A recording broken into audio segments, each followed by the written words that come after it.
Sábado Verde, radio y podcast, en la radio pública de la ciudad de Buenos Aires.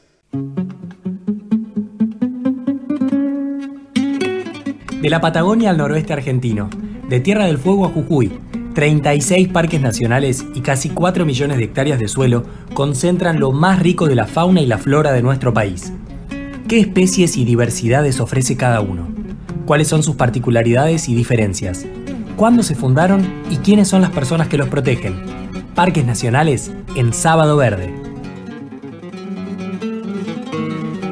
Hoy, con la idea de mirar integralmente la protección de los bienes comunes, vamos a salir al océano, a mirar al mar, a mirar la posibilidad de la protección y la conservación de las aguas en la Argentina. Y vamos a hablar con una especialista que se llama Mercedes Santos, que coordinó la primera campaña de relevamiento acústico y de los efectos de las actividades de prospección sísmica sobre la fauna marina. ¿Cómo estás, Mercedes? Buen día. Buenos días. Buen día, ¿cómo están ustedes? Bien, muy bien. ¿Qué podrías decirnos acerca del valor de estas áreas, vos que estás cerca y has estudiado? Sí, lo primero les quería contar es dónde están estas áreas, ¿no? Son las áreas marinas protegidas de las que estamos hablando, de las que estoy hablando ahora, son grandes áreas que están en el sur de Argentina, más o menos para ubicarnos entre Malvinas y la isla de los Estados. Ahí hay unas áreas que han sido definidas como de alto valor para su conservación y se establecieron estas áreas protegidas marinas. Un área marina protegida, sí. ¿Qué relación tiene con un parque nacional? Son áreas que... ambas áreas son protegidas, digamos, que han sido definidas y son importantes para su conservación. La diferencia es que en el mar es distinta la manera en que las gestionamos. No podemos poner un alambrado y decir acá pasan y acá no pasan. Entonces, tiene otra lógica en su gestión, pero tienen el mismo fundamento en su creación, ¿no? En entender que son sitios importantes para proteger en el largo plazo. ¿Y qué necesitamos proteger en el mar? En el mar necesitamos proteger muchas cosas. Necesitamos tener una mirada integrada en esa protección. Es decir, nosotros necesitamos proteger lugares que pueden ser, en el mar puedes proteger la columna de agua y puedes proteger los fondos. En los fondos hay a veces una diversidad muy amplia, hay especies únicas o hay comunidades bentónicas, son las especies que están en el fondo, de alto valor de conservación, de gran diversidad. Estas especies a su vez, por ejemplo, pueden servir para la retención o el secuestro de carbono, que esto es importante para, si hablamos en respecto al cambio climático, contribuyen a que haya menos carbono y que haya disuelto y que haya y esto digamos es una medida de mitigación. Eso es, por ejemplo, uno de la importancia de proteger el fondo. Si nosotros tenemos actividades de extracción, si usamos, por ejemplo, redes de fondo, de arrastre que dañan el fondo, también se genera una liberación de ese carbono que impacta negativamente en el mar y en la atmósfera. Entonces, ¿y cuál es la situación en la Argentina? ¿Es saludable la región marítima? Es una zona, el mar argentino está menos impactado que otros mares, pero el nivel de protección, si hablamos de áreas marinas protegidas específicamente, nosotros estamos protegiendo alrededor del 8% del mar argentino. Y nosotros Argentina se había comprometido a llegar al 10, por mínimo al 10%. Pero a nivel global la discusión dice que se requiere un mayor nivel de protección. Y si nos corremos del porcentaje, porque a mí el porcentaje puede ser un poco engañoso, si nosotros pensamos en estas grandes áreas, pensamos en el mar argentino, estas áreas están bien en el sur. Pero hay otras zonas en el mar argentino que son también importantes para su conservación. Entonces, tenemos que incrementar la creación de áreas marinas protegidas con mayor representatividad, que protejan distintos tipos de ecosistemas. ¿Y qué significa proteger un área marina? ¿Cómo se hace? Vos cuando hablaste de parques nacionales hablaste de las alambradas, por ejemplo. Sí. ¿Cómo hacemos para proteger? ¿De qué modo? Mira, hay distintas maneras. La primera es, distintas, ¿no? Pero una es, nosotros, por ejemplo, el tránsito, hay libertad de navegación, de tránsito y navegación en el mar. Pero nosotros en conjunto con Prefectura y con la Armada recibimos información de los buques que pasan por la zona y aquellos que podrían estar pescando, por ejemplo, ilegalmente. Esa información la recibimos y generamos, se generan, en caso de existir alguna duda sobre la derrota, sobre el tránsito de estos buques, se genera toda una investigación para efectivamente ver si podrían haber cometido un delito o no. Esa es una de las maneras. Eso tiene que ver con la fiscalización.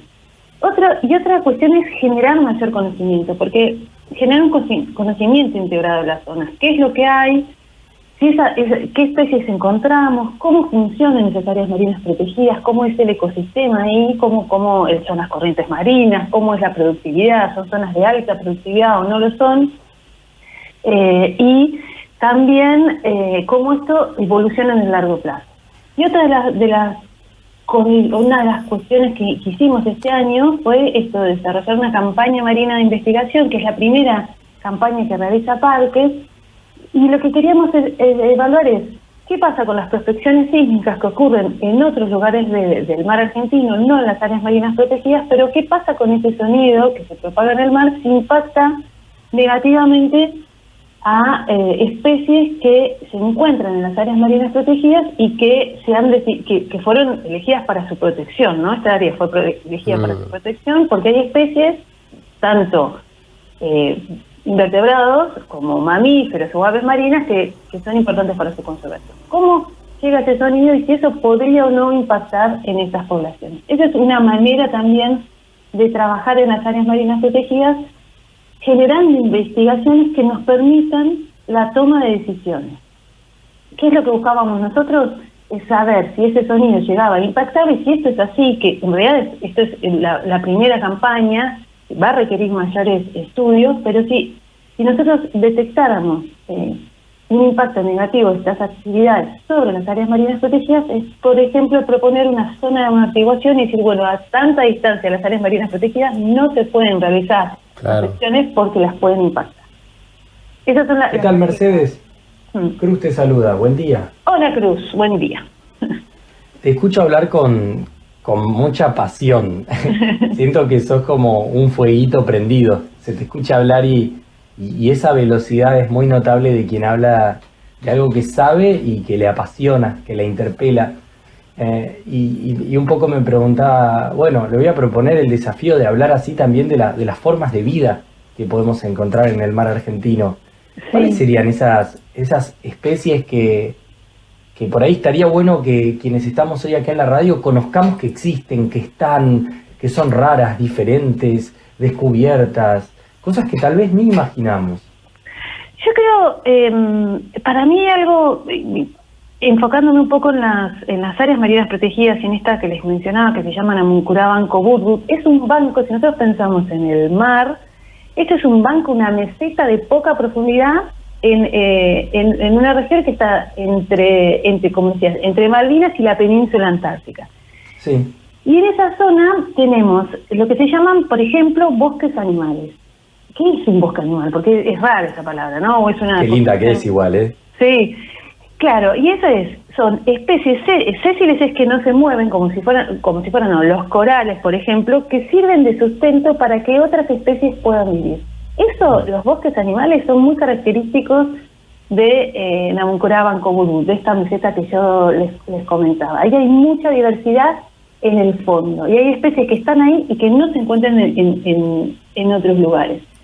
Yo igual hablo con pasión porque para mí el mar representa la vida, ¿no? La vida y el equilibrio, pero y acá quiero hacer hincapié, yo soy bióloga e investigadora, estoy ahora trabajando en áreas marinas protegidas, en estas áreas marinas protegidas, pero hay un trabajo, pero soy nueva en esto, yo soy de la Antártida, vengo de la Antártida, pero hay un montón de trabajos de investigadores y los voy a mencionar, digamos, del CADIC, por ejemplo, se centro de investigación que está en Ushuaia y es quien ha generado todo este conocimiento que yo les puedo contar ahora, ¿no? Entonces, qué importante es la generación de conocimiento para conectarnos con eso y para protegerlo y para decidir qué medidas de conservación tenemos que tener para proteger estos lugares. Y cuando digo proteger, también pienso en que hay actividades humanas, que no nos tenemos que aislar de esas actividades, sino tenemos que encontrar ese equilibrio entre la protección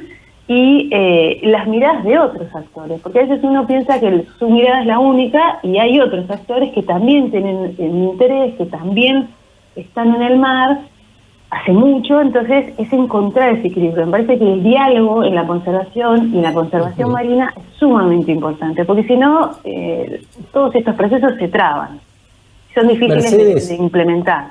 Sí, me fui de tema. Tenemos un minuto final, se nos acaba el programa, pero vos mencionaste la pesca ilegal de la que tanto se habla. ¿Impacta en estas áreas marinas protegidas que venís mencionando? No, es muy, es muy baja, no es una zona hay poca actividad pesquera en esta zona bien al sur. No, es muy baja y es muy baja estas actividades que podrían ser ilegales y que las estamos investigando. Muchas gracias, Mercedes, que tengas un buen día. Gracias por todo lo que nos contás. Gracias a ustedes, que tengan un buen día también. Igualmente, Mercedes Santos, bióloga e investigadora sobre esas áreas que también necesitamos prestar atención. Y qué riqueza, Cruz, y qué interesante todo lo que nos contó de los bosques de animales, de los corales, de todo ese entorno que hace posible efectivamente la vida en el mar, ¿no? Sábado Verde, radio y podcast, en la radio pública de la Ciudad de Buenos Aires.